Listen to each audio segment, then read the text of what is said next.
Hey folks, what's going on? It's the Mad Hatter, back once again.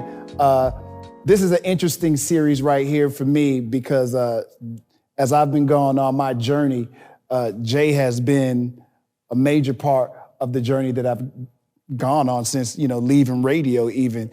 A lot of the things that I wanted to do and what I wanted to accomplish and the steps that I wanted to take, you literally been a part of all of it. You knew when I was getting ready to do it, what we was trying to do beforehand. I don't really know how that happened. I guess since I don't talk to a therapist, and me and both Jay, we're both Pisces, and ladies that we deal with, they're the same sign. And it's like we have similar lifestyles, but in different worlds. Like my world is music and radio, and Jay's is, training, fitness and whatnot. But they seem parallel, but in different universes, around the same age. Both of us love music. He was a bass player. I played drums and keyboards and stuff. Anyway, he's been on my social media several times, because he's a friend and we work out at the gym and whatnot. But you can know somebody for years, but you don't really know them. You see their face. We talk to each other at the gym, and outside of that, there's only been one time in my life outside of coming to the gym where you picked up the phone and you called me, and I thought something was wrong. But ready to go. And I don't want to go into detail, but I was in San Antonio, and he was happy because he saw me. This is what a true friend is. They see you happy, and they get happy inside because they see you happy, and they ain't used to you looking like that. So just in a short deal, I'll just say I was in San Antonio, and I looked real happy on social media. Doing your thing. And Jay called, and I thought it was something bad because when I get calls from friends, it's not saying it's bad, but it's a go to war kind of mentality. Like, pull out, strap up, whatever. And he called me like, I see you, baby. And he was just happy. I'm like, oh man, I thought something was going on, man. Don't call me like that. But anyway, I wanted to take this time to really get to know who you are, why you do what you do. You're also an entrepreneur. You also have an extravaganza that's coming up, and we'll talk all about that. But let me start by asking you this. By the way, Jay's real name is John Mitchell. I don't think he has a problem with that. But on social media as Jay, he goes by Phat. What's the? Phat, 1989. 1989. What's the significance of that year? That's when my oldest son was born. Oh, okay. See, I didn't see. Yeah. Number one, didn't know that. Give me 5 words that describe Jay or John Mitchell. Discipline, consistent, motivating, I like to think. You are. Positive, man of faith. Man of faith is a big sentence, but it's the truth. Right. Jay absolutely he did not lie about nothing that he just said in that description of himself. Sometimes for people, that's hard. Like, I ask that question, but it probably would be hard for me to just list off 5 like that. But I like to start that way because it tells me a little bit more about the person. Obviously from Houston, give me a little background about where Jay from, where he went to high school. And I know he was a skinny, scrawny kid for a minute in his life, and then things changed. Right. Tell me about that and how you got to be the big Jay now in gymnasium and whatnot. Fairchild Elementary School in South Park, went to Worthing High School, got a scholarship, went to TSU. You got a scholarship for? Music. Okay. Saxophone. Okay. Saxophone. I always see you on the bass. Yeah. Started with saxophone. Okay. Saxophone first. Got the scholarship. Went to TSU back in '85. Played in the marching band Ocean of Soul. Wow. I see. Didn't used know to this. travel with the band. That's when I realized I really didn't like flying. But yeah, traveling with the band. Skinny, scrawny dude.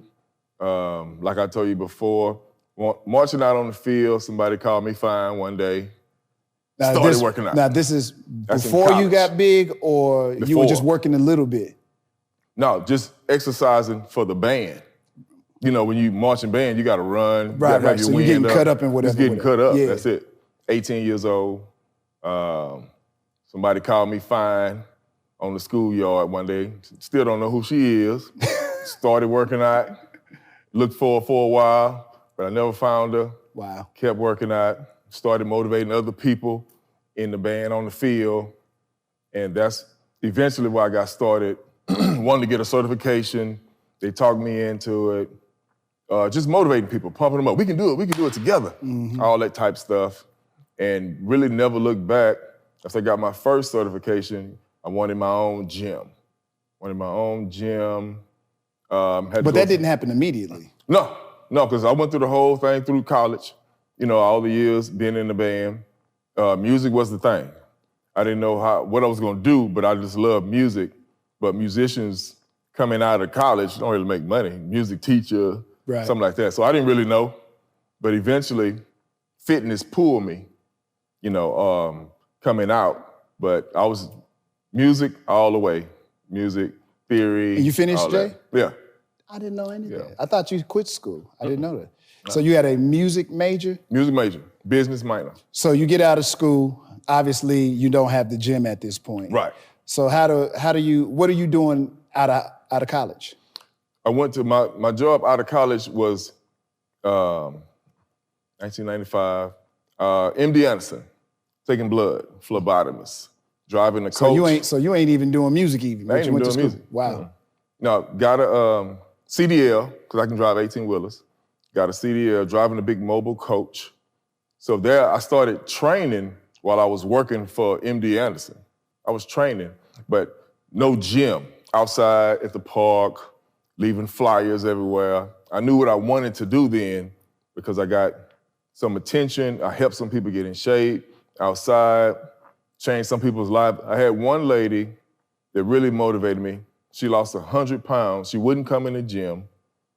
And that really showed me. I trained her for like 10 months, a little less than a year. She lost 100 pounds. So I was really motivated then to take it to another level. Got certified for real, and looked up and found my first gym that was being sold when I met you at American Lady Spa. We're going back. Yeah. Now, did something happen to jump you into your purpose of training and having your own gymnasium and being an entrepreneur? Or, you know, because usually something has to happen because it's a leap of faith, let's just be honest. Right. You know, most times people will tell you being an entrepreneur is not easy, and most people want to take the easy way out. You probably could have just stayed doing what you was doing at the time. Right. But something pushed you to say, let me try doing this. What was that? Well, I never wanted to work for anybody. Never wanted to work for anybody, but I just didn't know what I was gonna do. Never wanted to work for anybody. So after I trained some people outside at the parks and things like that, after I started making a couple of dollars with it, the other fellas kind of talked me into, say, man, you might want to take this thing serious. So when I got certified, I said, I'm eventually get my gym. So you got to watch what you speak, because everything I was speaking was coming true. It was coming true, and I was helping people. Then I started making a couple of dollars. You know, so I started saving money, buying one piece of equipment at a time. Still didn't have a gym, but I knew that's what I wanted because it was working. I was making money doing what I loved doing. Right. So that's what really got that gym thing going. I want to know the one thing that made you say, today is the day I start this and I'm gonna give up this other job? Well, I was afraid to quit the job because when I got to a point, I was making like $1,000 a month in training. I was still working the job, but I had clients in the morning, then clients in the evening, late at night. So I worked in the middle of the day, right? So I still wasn't gonna quit because I had benefits, MD Anderson, benefits, all that. But eventually, I was looking for an excuse because I kept getting more clients and more clients, but I still had the job, that safety net of that job. Absolutely. So I said, something's gonna have to happen because I'm not gonna quit. So eventually, we got to a point where I was getting more clients, and I said, man, I'm making like $1,600 a month. This is a long time ago. Right, absolutely. Yeah, this is over 20 years ago. Yeah, so, I get it. Man, if something happened, I'm gonna go for it because I really think I can do it if I had more time for my clients in the middle of the day. So they eventually told me I need to work on Sundays. You know, growing up in the church, I'm not working on Sundays. I put my 2 weeks notice in. That was my sign right there. Because they wanted you to work on Sundays. They want me to work on Sundays. And if I work on Sundays, I won't keep building my faith or building my strength to step out. Yeah. So you do this, and I want to go back a little bit. I found it interesting. You said that you graduate, you have a degree in music. And I know you have kids now, and I'm going to talk about that a little bit later too. how important is education to you? Because you seem to not have operated using your degree. Right. You did everything but you loved music, but you wanted to work and make money. Here's my question. When kids come up to you now, I guess I can go back to my original question. How important is that education to you? Furthering your education. Obviously you want to go to, middle school, high school. Right. But more education, college level. With the way the world is now, I see education different than I saw it back then. You need to finish what you start, like I tell my kids now, because they see no point in finishing college, but they don't have a choice because they need to finish, and then they'll figure out what they're going to do. But I had That's the law according to daddy. Right, right. I want them to finish because they right there. Right. They right there.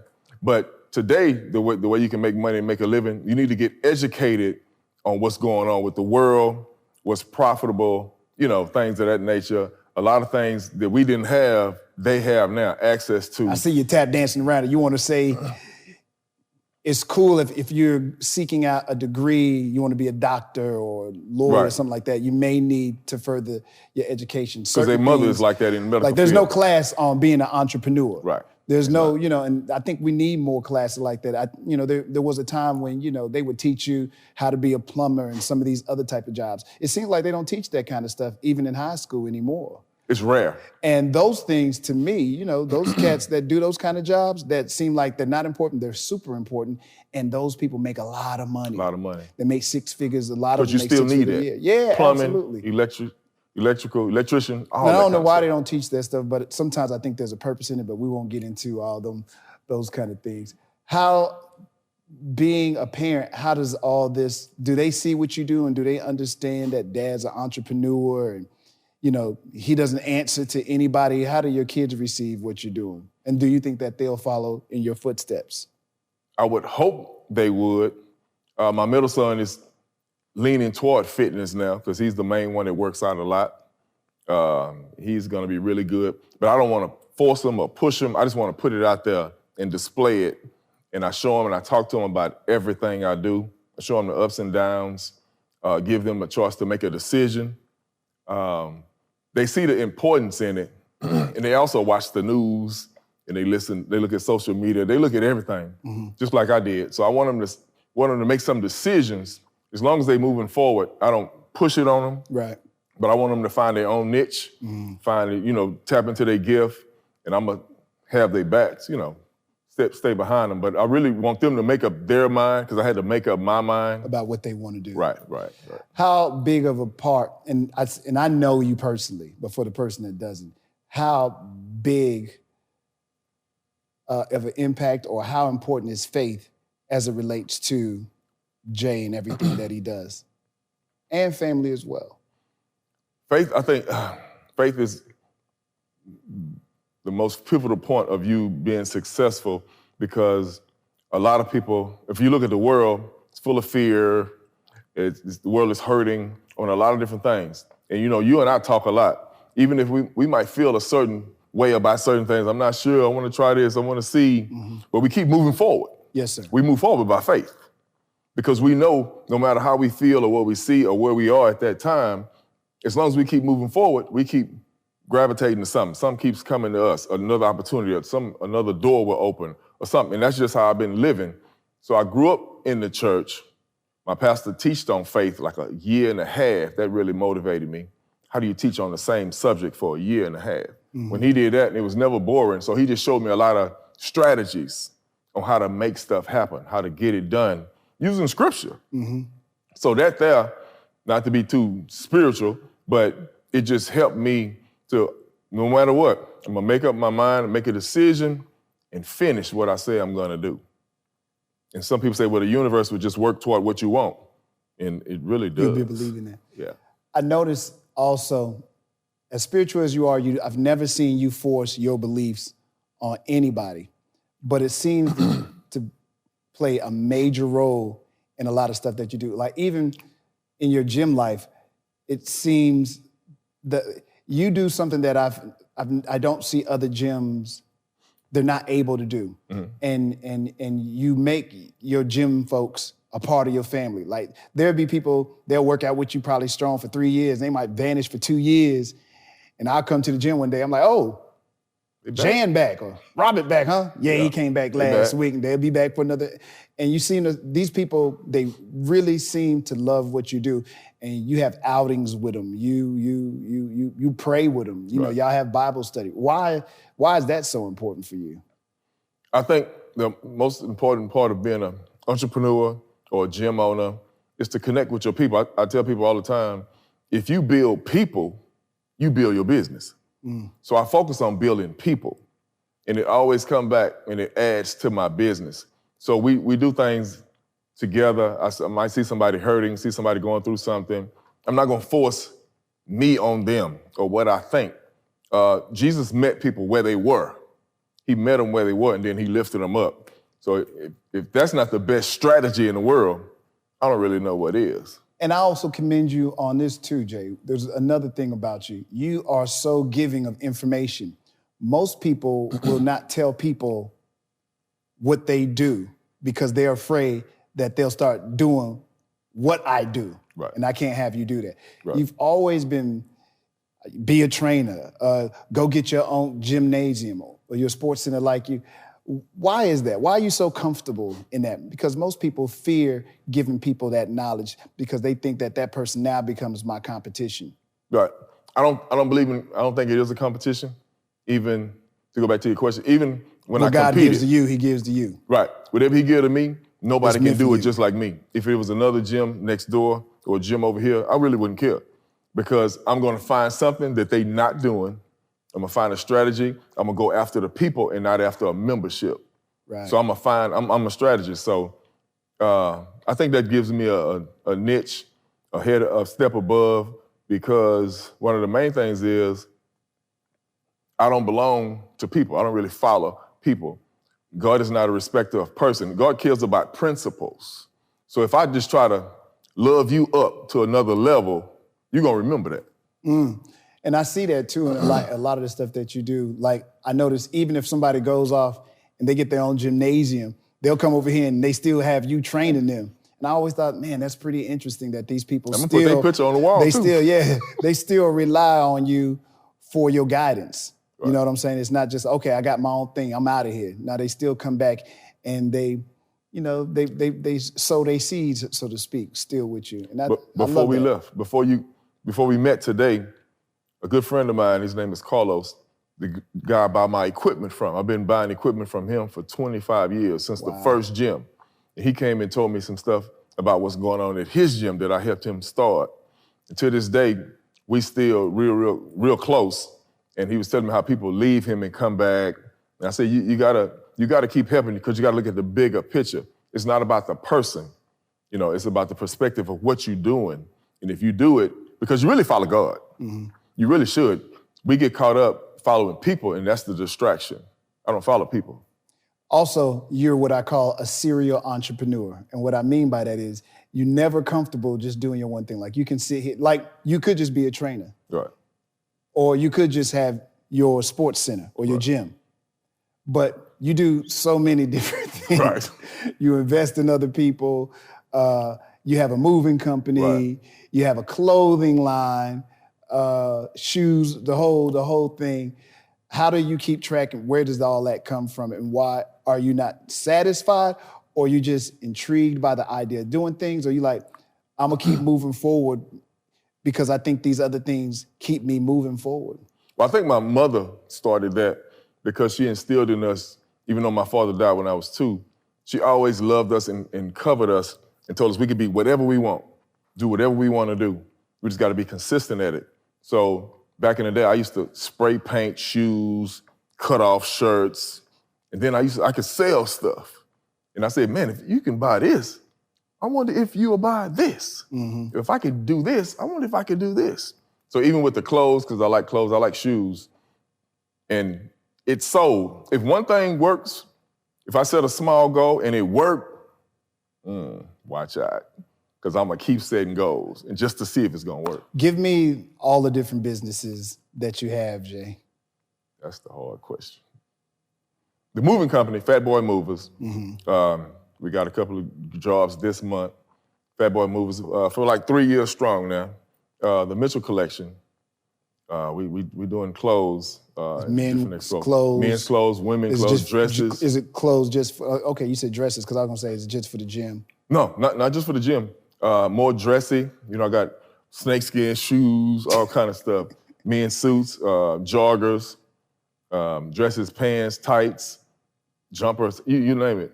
As I get better at it, I'm getting different things, and I have to deal with certain, vendors overseas, Alibaba, stuff like that. The ExtraOrdinary Expo, that's another passion of mine, to really help entrepreneurs, with all the vendors coming together, because I know how hard it is to be an entrepreneur. And I know how much help, and I know how much marketing. You can never do enough marketing to really get yourself out there. I try to teach that all the time. So I've become a servant of that. Another one is it's a mentorship program. We did what you call muscles.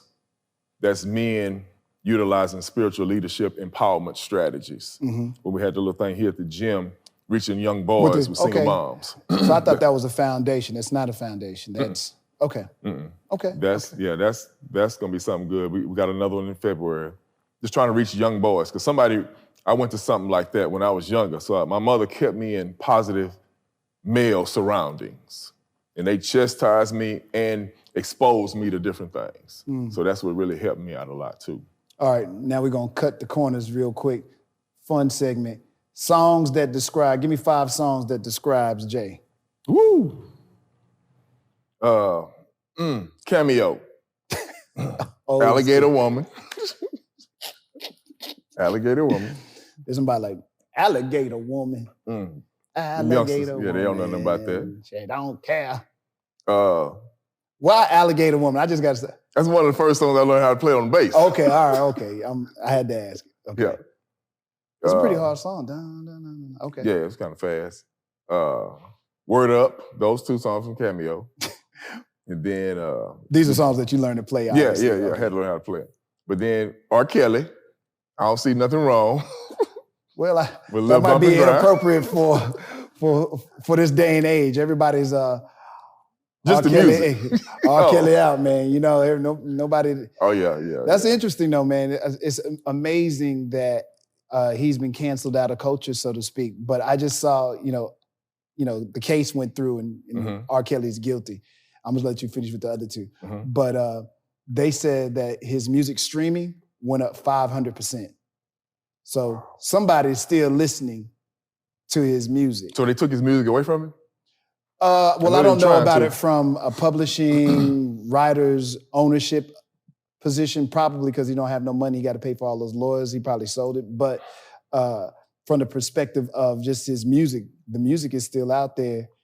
And this is so selfish. I think people, they hate what R. Kelly did because now they feel like they forced to not listen to his music. But I'll talk to some people and they like, R. Kelly was jammy. He was a musical genius. This happened back in the day, so yeah. Well, it's still bad. Right. I get it. So I got to stand with my ladies. I got you. That's a rough place to be, man. But the selfish part of me, like, man, R. Kelly got like 30, 40 bona fides. I ain't talking about album because just bona fides. See, I can't not like his song because of whatever he did though. I can't not like how good his talent was on making those songs. He was talented. He's a talented That's brother. all I look at him as. I don't look at him as nothing else, anything else. It's hard for a lot of people, like, they might hear bump and grind, so now they thinking Little Aaliyah. Oh, see, or I wasn't even thinking that. See, I don't see that either. And I've told people, like, I can listen to R. Kelly music and I don't. Right. But there's so many other people through history, Elvis Presley that married, youngster, we pick and choose who we going. Society can vilify a person, Yeah, but what he did, let me just be frank. What he did was wrong. Yeah, it was terrible. Here's what I will say. Here's the caveat to all that. I would like to see the people who cushioned him and gave him the ability to continue doing the things that he did. I would like to see something happen to those people because there's a lot of people silent from. Because they set some of them girls up or whatever, right? Well, I'm not gonna say it like I was there. Right. I will say that I do believe that there were a lot of people. There was a lot of co-conspirators in a lot of the things that he did, and something should happen to those people Right. because they knew Right. what the brother was up to, and no one ever had. And this shows you a lot about society. They're not going to say anything because of the almighty dollar, and they will turn a blind eye to whatever the bad is because this brother was getting me paid. He was getting me paid, so I'm not going to say anything. But I think those people who allow those things to happen are just as liable. And I don't want to get into all these different stories and who did what, but I think those people should be held accountable as well. I know that might seem unfair to some people, but it is what it is, man. Right. R. Kelly. He was bad. 2 more songs. Marvin Sapp, Never Would Have Made It. Okay, I saw that. R. Kelly and Marvin Sapp. Never thought I'd hear that in a sentence, but that's okay. Yeah, because I'm from the church. Marvin Sapp, and I got to have another gospel song. Fred Hammond. No weapon formed against me shall prosper. Okay. Who is the most important person other than the Lord in Jay's life? Most important? I'm gonna have to say my mother. My mother. Why is she that important person in your life? Oh, she protected us. She protected us. She covered us. She helped us. She didn't let anything come to us. She protected us, and she whipped us too. But she protected us, and she taught us. She exposed us to things. She showed us opportunity, gave us chances, struggled, put us through college. My mother, man. Absolutely. My mother, yeah. I would be remiss because there's somebody that would be watching this and they want to learn. They're entrepreneurs. Some of them might be in fitness and they've always wanted to take the leap into doing their own gymnasium and training. How is it that you were able to survive for 20 years? A lot of gyms, me and you know, there's some big gyms that have come and they are gone. And even with COVID, there was, COVID, took out a lot of, these businesses. And that's small gyms and large sports facilities. Why have you been able to survive all these years? If I could sum it up, I think, even though we talk a lot, listening to your spirit or listening to your inner man, when you need to go a certain way, you have to follow that path. So when things were, COVID was shutting gyms down, a lot of people stopped coming, but people still wanted to work out. So I found a way, say, I'm gonna bring the workout to you. So we started selling equipment. I didn't even know I was gonna leave that spot just yet. I just started selling equipment. And then I found a better spot. I wanted something smaller and it just worked out. I didn't need this big space because now people working out at home in the garage. So, man, I can make some money. Just set them up. See, I'll meet people where they are. Again, still doing the same thing. Meet them where they are. Give them the service. Give them what they want. So then I started selling equipment or training outside, training in their garage. I even had something going on for a year, garage fitness. I was training families in the garage. No overhead, so it just took off. So I try to pay attention to what's going on in my life. Okay, this is really not working, but it's what I want. So maybe I need to come back to that and do what's working right now.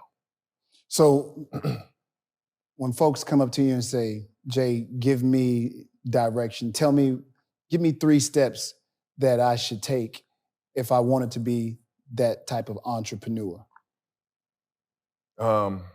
Maybe not in this particular order. You have to be willing to adjust. Not by what you want, but what you need to do. I'll adjust to the situation in a minute. You got to have a skill set. You got to always sharpen your tools, sharpen your skills. What's your skill set?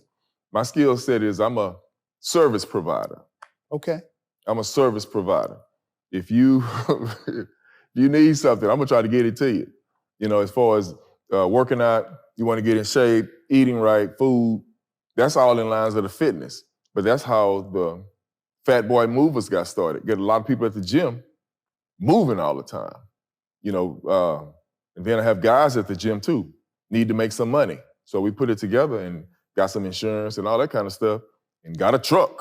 and got another truck, So things of that nature. I'll adjust so I can fulfill that purpose or that need, and it always come right back to me. It's amazing, Jay. Like I said before, just watching you over the years, I've never seen you in panic mode. I've never seen you in fear. I don't even know, do you fear anything? Okay, jumping out of a plane. I jumped out of a plane and Jay refuses to do that, which I think you should. You got to face the fear. That'll be another video. The first 30 seconds, it was something. I'm gonna post that up there for y'all so you can see. The first 30 seconds, I was, because that's all my fears in one, just like you too. Right. I don't like to fly, But after the first 30 seconds, you just like, man, look at what God created. Right. Your mind kind of. And I say that every time I go on cruises, going all over the world, and cruising just to see what God has created, going underwater, getting in a submarine, going down just to see, man. It's amazing. Amazing. What else does Jay want to do? Because it seems like there's no limit. I want a building. I want a building so I can have my own expos, little substation. Because I don't know if you remember, at one point we partnered up with U-Haul, and I had trucks and everything, but the city wouldn't let me do it over here. So just because they wouldn't let me do it over here, don't mean I'm gonna stop trying to get it done. So I need to get the U-Haul thing going. Yeah. Well, good luck on that, Mr. J. Yeah. And obviously, I know this weekend you'll be doing another one of your extravaganzas. Let's talk about this expo, how this came about and why you do it. And let's start with the name of it first, too. The Extraordinary Expo, Extraordinary. And it's extraordinary because what? It's extraordinary because we put extraordinary people, and some of them don't even know they're extraordinary just yet. They have a talent or a gift or a trade, and they really want to get it out. So we try to empower people to do themselves. God might have everybody got something, a little seed in them that just needs a little watering, a little nurturing to grow. So I challenge myself, how can you help these people do their thing? Because somebody helped you do your thing. So I always people call it give back. I just try to keep giving. So I call it extraordinary because all these people coming and they're getting better and better. I have 3 or 4 people that can't make this one because they're so busy selling what they started at the first Extraordinary Expo. That's all right, man. My cousin, the first time she made like $300-400 when we did it a couple of years back. The second to the last time she made like $700. This last one we did, she made like $1,200. Then she just got a gig selling. She do the bracelets I wear. She had an order for 150 of them. Wow. So she's shipping them to other people. So she can't make this one because she got a big order that she got to fill. And I love that kind of stuff right there.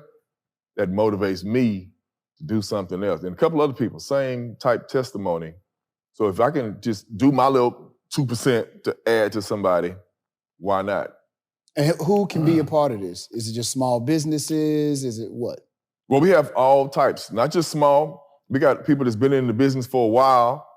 I got a couple selling insurance. They've been in the game for like 20 years. They're coming out to coach and teach and reach out to younger people, younger generation, show them how they can be an entrepreneur or sell insurance or, whatever their gift is. Just coming to educate people on different things. And when you tap into somebody might know somebody that do what you need. That's right. So it's all about marketing, talking, conversation, reaching out, exposing yourself. I got a lady coming. She does crabs and macaroni and cheese, crab legs, lobster legs and macaroni and cheese. I never heard of that. I heard a lot of great things about her, food truck, a lot of different food coming out. Some food, other businesses, will they have things for kids to do out there? Yeah. Last time we had a guy with a game truck. He's going to verify that he's going to come this week. Game truck. And we got a couple of entrepreneurs, little teenagers, their own clothing line. Really good, really good. One lady here, her and her mom, they doing a casting call because she started at the Extraordinary Expo. She was 12. I think she's 15, 16 now. Clothing line, doing really, really well for kids. Right. So things like that. Just trying to do whatever works for us to be independent, to create our own, to help somebody else, to add to somebody else. I just kind of let it flow, and I don't like to stress over things because then I'll be trying to control, and I don't control anything. Are there still openings for people to be part of the expo? Because it's right outside. Yeah. So Yeah. is there a number that they need to reach out to, or a person need to reach out to? Is there some social media they need to reach out to? If they want to be part of the expo, it's going to be happening. I guess this part of airport is Houston, or would it be Stafford? This is Stafford. This is Stafford. Okay. This is Stafford it's right on here. airport, but I guess they would call it Stafford. Mm-hmm. But give them all the details. If there's a phone number they can call or something like that. Yeah, the phone number you can call to put it register. on the screen. Put it on the screen. Yeah, 832-606-3614. Okay. John Mitchell. Or you can email me at phatbody46@gmail.com. Better spell that. PHATBODY 46@gmail.com. Gotcha. So that's a way that people can sign up and be a part of it. Mm-hmm. And give them your social as well, Jay, if they want to follow you on social media. I know you're on Instagram. I know you love TikTok. I don't know if they can follow, but I know you love it. Yeah. But you're also on Facebook as well. Yeah, Instagram is Phat1989, or also the Mitchell Collection. You can just pull up the Mitchell Collection on Instagram. It's gonna pop up. You can see the clothes that we sell, that we have. Phat Boy Movers, PHATBODY Movers. It's gonna pop up.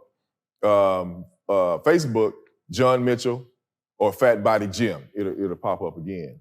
Okay. Again, the phone number is 832-606-3614. Address 10315 West Airport, Stafford, Texas 77477. Is there a certain limit of people that you can handle at one time? Like, can somebody call you if they're interested in having a trainer? Can they call that same number, for a trainer, or they want to come check out the gym?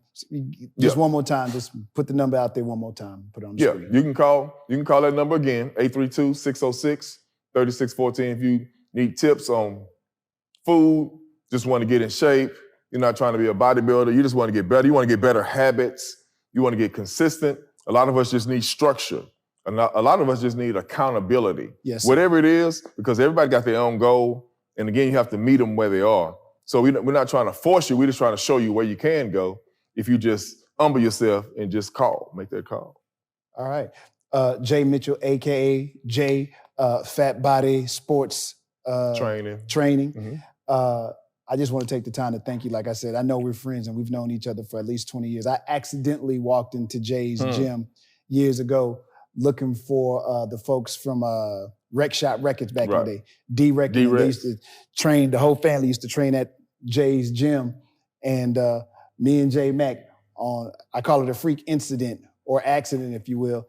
And I think in the back of my mind, I had always wanted to go to the gym and work out, but I just felt like I don't have time for this because I'm over here focused on how to make this money. Right. But I went to the gymnasium, and let me just say this. Jay is good. He does what, how can I put this? He does what dealers do. That first one, they give you totally free. Y'all know what I'm talking about. So when I went to the gym that day and I was looking for D-Rec and the whole Rec Shop family, because we had some contractual things we needed to do, because that's when I was doing my record label. He was doing a lot of stuff, and I was doing a compilation, and I was bringing the contracts over to him to sign. They said that he was there. And I went to the gym. It was an incredible gym. And this is what I want to do, man. This is what I want to do. And Jay did man, just come back anytime, man. Don't worry about nothing. Just come back, man. Check it out. We family around here, man. Just come and work out with me sometimes. And I'm like, I'm going to take him up on that. Next thing you know, a couple of times I came through there and trying to run. I was terrible. I remember when we first started working out, I couldn't push 10 pounds on the bench. I was like, man, one day I'm going to have 45 on each end. Then it took a long time. Yeah. Then one day, man, I want 2 45s. Yeah. I want 3 45s. Oh, man. You got it. Yeah, we did some incredible things, man. So I just want to say thanks for that. But I admire you. I look up to you. I look at you like a brother, really. Right. You probably know more about me than some people who feel like we're probably really, really good friends. Right. You really know some stuff intimately. Like I said, when I was making some moves and changes, sometimes you just need somebody to bat ideas off of, and you were there with solid advice and really just a sounding board, man. So I appreciate that. And always a go-getter. Man, you can do it. That's kind of like your thing. You don't say it like that, but that's kind of what your deal is. So, and I had to say that. I had to say, because it's rare that you meet that person that you can really connect with and y'all be on the same page. And we don't have to agree, and we can disagree agreeably to move forward. That's priceless to me. So even though our birthdays are like same day, same age, lot in common, that's rare to me. So I don't take that lightly. I don't take that for granted. Because I know a lot of people, but not a lot of people really know me. Ooh, I'm gonna end it right there. Plus, I'm ending it right there because I just seen some people walking their gym and they ready to work out. Jay, appreciate it. John Mitchell, y'all looking for a good man with the Lord in his life. He's definitely that person. And like I said, it's time to work out now. People looking at me like crazy, so I'm gonna let him go do his job. But that's why they're here, not to see us going yabbity yap. Thank y'all. Peace out. Thanks for being a part of the podcast.